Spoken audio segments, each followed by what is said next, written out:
Good morning, everyone. Thank you for joining us. My name is Julie Kozak, and I'm the Director of Communications at the IMF. Welcome to this press briefing of the IMFC. I'm delighted to have with me today the Chair of the IMFC, His Excellency Mohammed Al-Jadaan, Minister of Finance of Saudi Arabia, and our Managing Director, Kristalina Georgieva.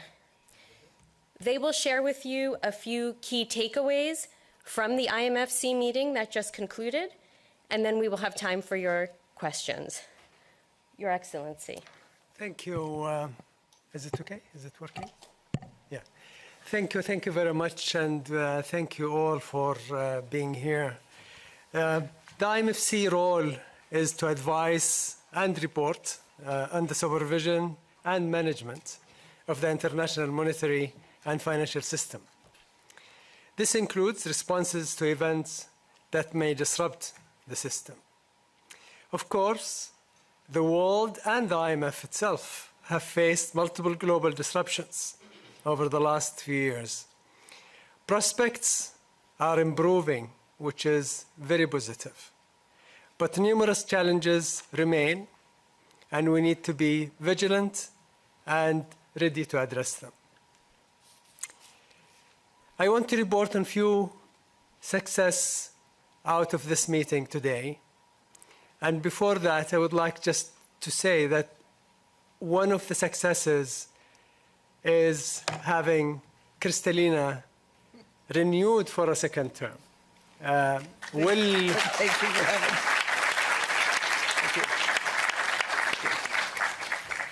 This came actually early on. Normally, it would have happened a few months later.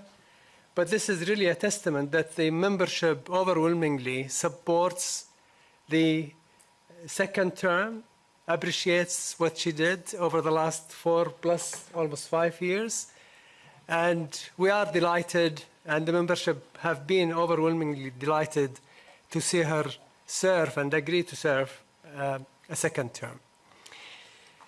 Second achievement, which is actually very important for the fund, is the membership agreement on the priorities that were tabled.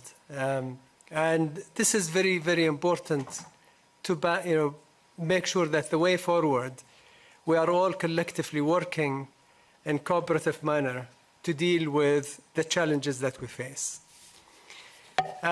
In addition to this, the IMF precautionary balances are expected to reach its medium-term target of SDR 25 billion for the first time this month. Kristalina reminded us that this is a target that we put to ourselves about 13 years ago. And achieving it this month is really, really good.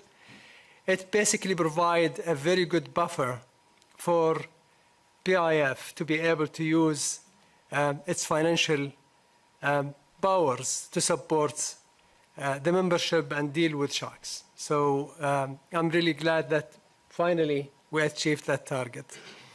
Second is IMF.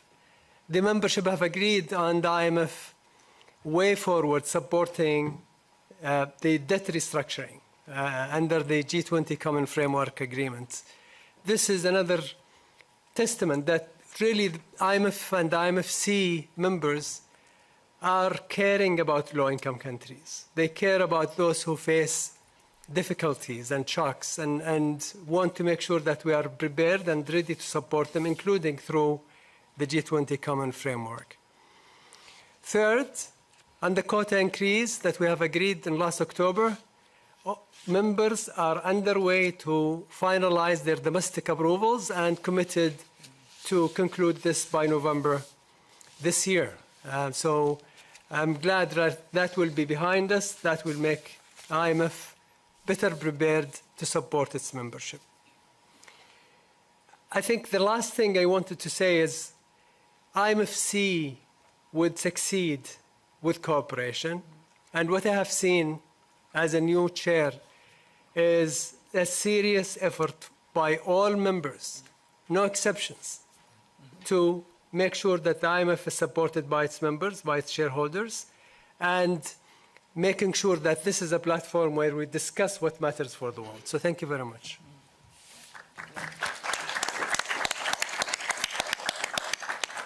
Thank you very much, Minister. I'll now turn to the Managing Director. Thank you, Julie, and thank you very much, Minister Al-Judan, dear Mohammed.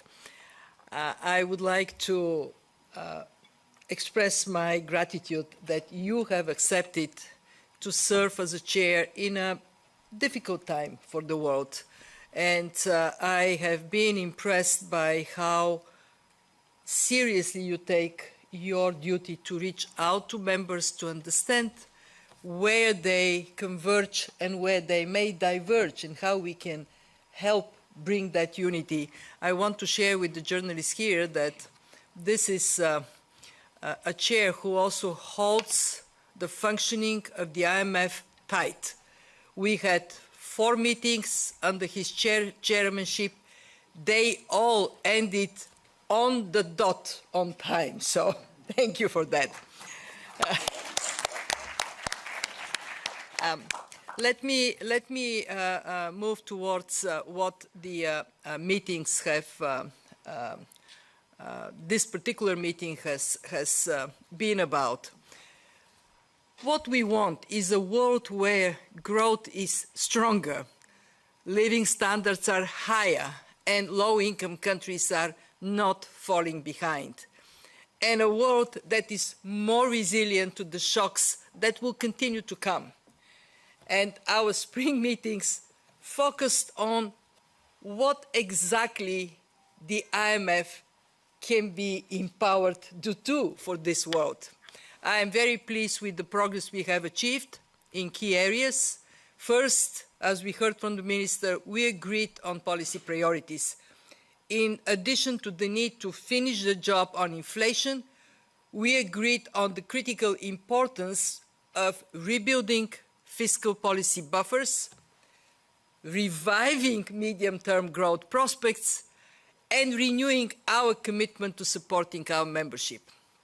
Second, the IMFC reinforced the fund's important role in our low-income countries, which have been hardest hit by recent shocks. We have increased our concessional financing by 5-fold since the pandemic, with 57 countries benefiting. And we are strongly committed to continue this support and agreed to explore all options to fund our poverty reduction and growth trust, including through use of internal resources. Third, and the Minister spoke about that, we need to address the challenge of rising debt. Public debt and debt service are up across the world. But for some countries, this issue is particularly severe and pressing. To assist countries in that distress, we held another productive meeting of the Global Sovereign Debt Roundtable in partnership with the World Bank and with the co-chairmanship of the Brazil presidency. Our Minister of Saudi Arabia it was the initiator of the common framework and is a very active participant in this roundtable. Thank you for that. So what practically are we coming up with? Good progress on comparability of treatment and on timeliness for debt restructuring cases. And I want to stress that our board just endorsed reforms to make fund support to countries undergoing debt restructuring smoother and speedier. Fourth, the IMFC reaffirmed the critical importance of financially strong IMF at the center of the global financial safety net. As you know, our members agreed to increase the permanent quota resources by 50%, and they are moving on domestic approval, which the Minister and I urged them to do faster, so it is completed by mid-November this year. And as the Minister recognized, our own financial strength is reinforced with reaching our target for precautionary balances. Fifth, we are committed to a diverse and inclusive institution. best equipped to serve the membership, and that means diverse staff and management, as well as adequate representation and voice of all our members. We will have, comes November 1st, a third chair for Sub-Saharan Africa on our board, and we are fully committed to deliver by June 2025 possible approaches as a guide for further quota realignment. We could not do any of this without the support of our members. I want to take this opportunity to thank Finland and the United States for their recent generous commitments to the PRGT, and also recognize new pledges to the RST from Ireland, Mauritius, the Netherlands, Switzerland, and the United Arab Emirates.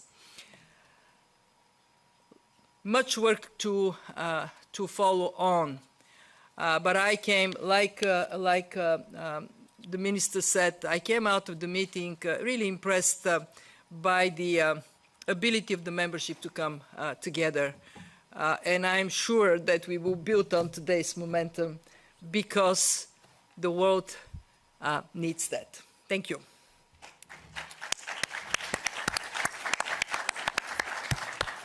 Thank you very much, Minister and Managing Director. We'll now turn to your questions. Please raise your hand to ask a question. Please remember to introduce yourself. And please keep your questions concise and limited to just one question so we can get to as many as possible in the short time we have today. So let's start on this side. A gentleman with the glasses at the end of the first row.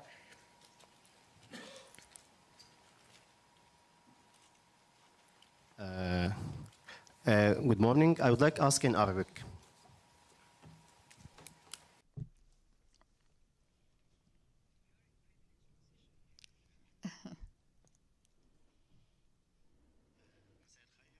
Good evening, Ahmed Ahmededdin from Al Masdar from Egypt. My question is to His Excellency the Minister Mohammed Al Jadaan.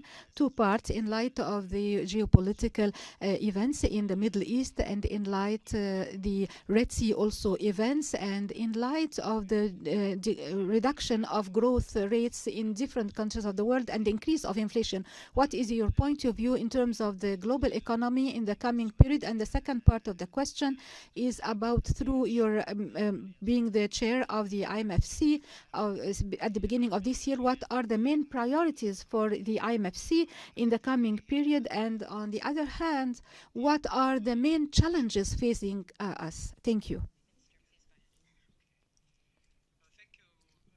Very much. So hopefully you have heard the question, and in summary, what is the outlook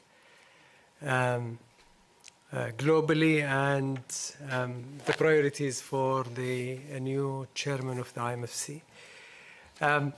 Few things. I think one, we should just remember that if we were here 2 years ago and even 1 year ago, taking a look at what would happen this time, we would have been more pessimistic. Actually, what is happening now is a lot better than what we expected. The global economy is more resilient. Inflation is coming down in most countries. And generally, we are heading to a very soft landing against what a lot of people have feared to be a very difficult situation. That said, the world is not free of challenges. Geopolitical challenges you mentioned is one. These can have actually severe consequences if they are not managed. The low-income countries are not evenly feeling the pain. Obviously, advanced economies and emerging markets are in a lot better position than low-income countries. And basically, the focus is resilience. We need to make sure that we provide that support.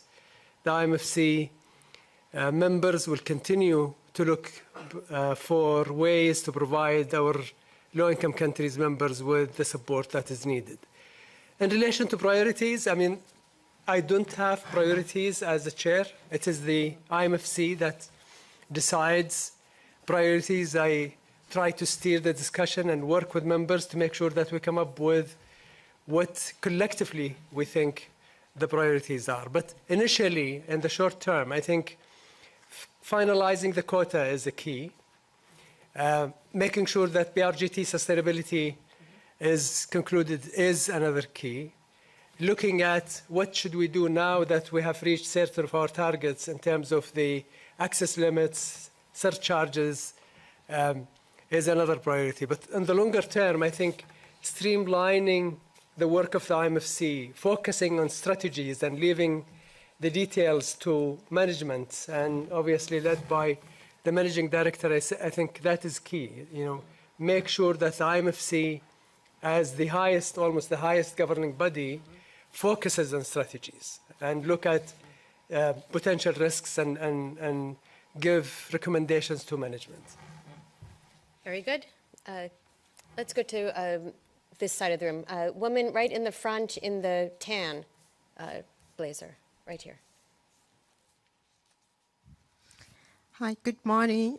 Thank you for taking my question. Kemi Oshikoya from the Africa Bazaar magazine.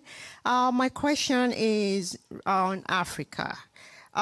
What's your outlook for the sub-Saharan Africa, and what's your key advice to countries in the region to steer their economic in the right direction?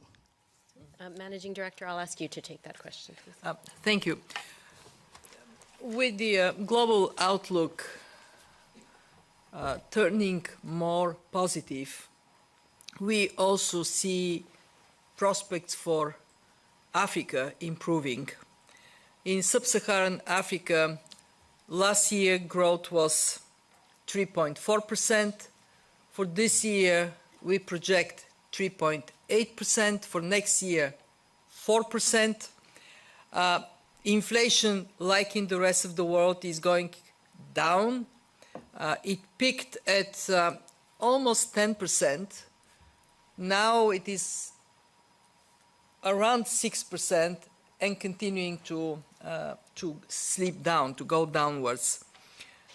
It shows the maturity of central banks and the fact that investment in independence and professionalism are paying off. Fiscal consolidation, not easy, but on the basis of being carefully moderated over medium term and executed with attention to the vulnerable parts of the population, is starting to also bring results. The median debt ratio has stabilized at around 60%.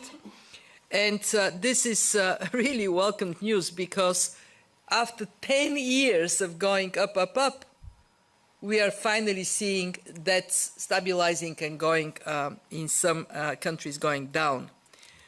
Now, this is good, but not good enough, because countries in sub-Saharan Africa do face a funding squeeze. They do face high debt payments. Just one number to illustrate.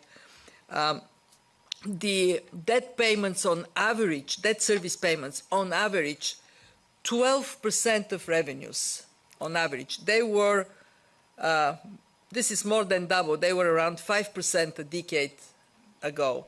And what is heartbreaking is in some countries debt payments are up to 20% of revenues. What does it mean? That what could have gone for education, for health, for investment in infrastructure, in jobs, is being sucked away for debt service. And we know that a big part of the reason is because interest rates are still quite high. So what does that translate into for the authorities in sub-Saharan Africa? Well, first, we see that those that have worked to improve public finances, to clean the ground for investments, for private sector to come, they're doing better. When you have tax to revenue at 26%, like in Cote d'Ivoire, you can bear the debt service burden. When you have 12% tax to GDP, you cannot. So big part of our support for sub-Saharan Africa is in domestic resource mobilization, improving the efficiency of public spending, and also helping countries to develop local capital markets. So savings of local savings can then gear growth prospects. Second, the inflation problem is not solved, so don't take your eyes off the ball. And third, Africa has so much to offer. Well, let me first say, when we talk about Africa, it's kind of misleading because there are so many Africas in Africa. But this is the continent with the most exciting opportunities for the future. Natural resources abundant. Very youthful population that is eager to work. So the more countries can do to make themselves more attractive, more trustworthy for investors, I'm sure we will see capital from other places flowing into Africa. And our determination is to work for that optimistic prospect, to see the rich opportunities in Africa captured for the benefit of the African people. Okay, let's go to the center. I'll take the woman in the white right in the front row. So far I see one conclusion for you: sit on the front row. Thank you so much for the suggestion, and thank you so much for taking my question. My name is Rachel, journalist at 21st Century Business Herald, Guangdong, China. So in the context of transformative 20s, you mentioned a couple of times in your previous speech. So what are the top priority recommendations that IMF have for countries that are facing high debt burdens as well as high inflationary pressures? Thank you. Managing Director, I'll ask you to take that one. Thank you. Well, first thing first, if you want to have a strong dynamic economy, the foundation has to be strong. Make sure that the policies are robust, that tax policies are in place, fiscal policies are in place, starting from good taxation, preferably one that allows the wealthier part of the population to pay their dues, and then, of course, high quality of spending. That takes us to, and sound monetary policy in place. That takes us to proactively what countries can do. In the world of today and tomorrow, the quality of human capital would matter tremendously. You cannot transform your economy if the skills base is from the 20th century.